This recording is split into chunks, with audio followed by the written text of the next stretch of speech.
გაინტერესებთ როგორ გახდა Honda მსოფლიოში ერთ-ერთი უდიდესი ავტომწარმოებელი. ყველაფერი 1946 წელს დაიწყო, როდესაც Soichiro Hondam იაპონიაში დაარსა ძრავიანი ველოსიპედების მწარმოებელი კომპანია. 2 წლის შემდეგ გამოუშვეს თავიანთი პირველი მოტოციკლი Honda Dream, რომელიც გახდა ძალიან პოპულარული. 1960-იან წლებში Honda დომინირებდა მოტოციკლების ბაზარზე და უმიზნებდნენ ავტომობილებს.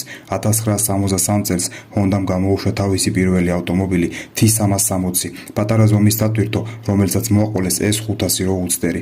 1972 წელს Hondam წარადგინა პირველი Civic, რომელიც გახდა ცნობილი საწვავის ეფექტური მოხმარებითა და საიმედოობით ნავთობის კრიზისის განმავლობაში. 1986 წელს გამოუშვეს Acura, პირველი იაპონური მდიდრული ბრენდი შეერთებულ შტატებში. დღესდღეობით Honda ცნობილია თავისი ლეგენდარული ავტომობილებით, როგორებიცაა Accord, Civic, CR-V, Fit და Vitek ძრავებით. ველოსიპედიდან სუპერქარამდე, როგორიცაა NSX, Honda-ს გავლილი გზა არის ინოვაციები და